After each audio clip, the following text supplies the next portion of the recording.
دیکھیں وہ سزا ہم نہیں مانتے، ہم نے ریجیکٹ کیا، لیکن اس کے لیے سزا کا ہونا جس طریقے سے ہم نے کہا تھا کہ الیکشن کمیشن ہمیں نوٹس کرتا، اس الیکشن کمیشن ہمیں سنتا، کیا یہ ڈسکوالیفیکیشن ہے؟ میں آپ کو ایک اسپیشل چیز بتاؤں، 1976 کا جو قانون موجود تھا اس میں 26 قسم کی ڈسکوالیفیکیشن ہے۔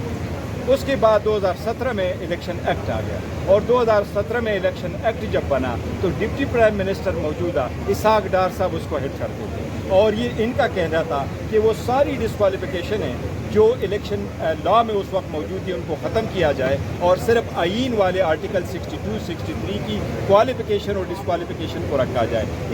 اگر آپ کسی پولیٹیکل پارٹی ان کو اریسٹ کر کے جیل میں ڈال دیں تو کیا سزا آپ کیا سمجھتے ہیں کہ وہ پارٹی آپ سے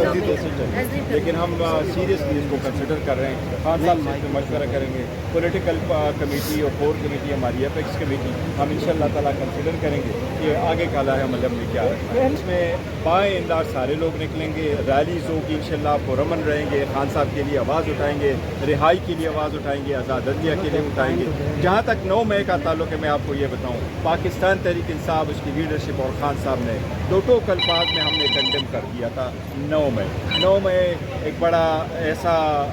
منحوس دن تھا، ہونا ہی نہیں چاہیے تھا، لیکن اور کبھی ریپیٹ بھی نہیں ہونا چاہیے 9 مئی۔ لیکن ایک بات ہے، یہ کوئی طریقہ نہیں ہے کہ اس طریقے سے آپ کنوینشن کریں، یہ کوئی طریقہ نہیں ہے کہ آپ اس طریقے سے ڈسکوالیفیکیشن کریں، یہ کوئی طریقہ نہیں ہے کہ اس کے آڑ میں آپ ایک پورے سسٹم کو ڈیریل کریں، آپ ایک پارٹی کو ڈیریل کریں، اس کے لیڈر کو جیل میں رکھیں، اس کی مسز کو بھی جیل میں رکھیں، اور جس کے پاس 70% اس ملک کی سپورٹ حاصل ہے ان لوگوں کو آپ سائڈ لائن کریں، ان کو آپ آئسولیٹ کریں۔ یہ اس بات کا حل نہیں ہے، آگے کی طرف بڑھنا ہے اور کچھ ملک کو بہتری کی طرف جانا ہے تو یہ ساری چیزیں ریورس۔ کتنے لوگوں کے اوپر نااہلی کی تلوار لٹک رہی ہے؟ دیکھو ہماری جو نااہلی کی تلوار لٹک رہی ہے اس وقت، ہمارے باقی بھی تو لوگ ہیں، لیکن جو ہمارے ایم این ایز ہیں اس میں ہمارے 11 ایم این ایز ہیں، 3 سینیٹرز ہیں اور 25 ہمارے ایم این ایز ہیں۔ ایم این ایز میں 25 ہمارے ایم پی ایز ہیں۔ اب 2 سینیٹرز کو سزا ہو گئی ہے، 11 ایم این ایز میں سے ہماری 6 ایم این ایز کو سزا ہو گئی ہے، اور اسی طرح سے 2 سینیٹرز کو سزا ہو گئی ہے۔ ہماری جو 25 ایم پی ہے اس 25 ایم پی اے میں سے ہمارے ابھی تک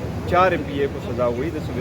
اپوزیشن لیڈر قومی اسمبلی میں آپ امیدوار ہیں، کون ہوگا؟ نہیں، ہمارا عمر ایوب خان صاحب اپوزیشن لیڈر تھے، وہ ہے اور انشاءاللہ رہیں گے، اسی طرح احمد بچر صاحب تھے اور وہی رہیں گے، اسی طریقے سے شبلی صاحب تھے اور وہی رہیں گے۔ ہم امید کرتے ہیں انشاءاللہ تعالیٰ یہ ڈسکوالیفیکیشن ختم۔ دیکھیں وہ سزا ہم نہیں مانتے، ہم نے ریجیکٹ کیا، لیکن اس کے لیے سزا کا ہونا جس طریقے سے ہم نے کہا تھا کہ الیکشن کمیشن ہمیں نوٹس کرتا، اس الیکشن کمیشن ہمیں سنتا، کیا یہ ڈسکوالیفیکیشن ہے؟ میں آپ کو ایک اسپیشل چیز بتاؤں،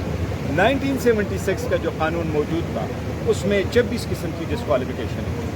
اس کے بعد 2017 میں الیکشن ایکٹ آ گیا، اور 2017 میں الیکشن ایکٹ جب بنا تو ڈپٹی پرائم منسٹر موجودہ اسحاق ڈار صاحب اس کو ہیڈ کرتے تھے، اور یہ ان کا کہنا تھا کہ وہ ساری ڈسکوالیفیکیشن ہیں جو الیکشن لا میں اس وقت موجود تھی ان کو ختم کیا جائے، اور صرف آئین والے آرٹیکل 62 63 کی کوالیفیکیشن اور ڈسکوالیفیکیشن کو رکھا جائے۔ اسی طریقے سے وہ کوالیفیکیشن اور ڈسکوالیفیکیشن جو لا میں موجود تھی انہوں نے خود ختم کی ہے۔ یہی ہمارا کہنا ہے کہ یہ بہت سیریس آفینسز ہوں گے، لیکن اس کی ڈسکوالیفیکیشن آئینی نہیں ہے، اس کے لیے آئین میں ترمیم کرنا پڑنا ہے، جو الگ بات ہے۔ کوشش کروں گا 5 تاریخ کو ہمارا وہاں کنونشن بھی ہوگا، ریلیز بھی ہوگی، اسی طریقے سے علی امین صاحب بھی کریں گے، ہمارے جو سندھ کے لیڈرز ہیں وہ اپنی جگہوں پہ کریں گے،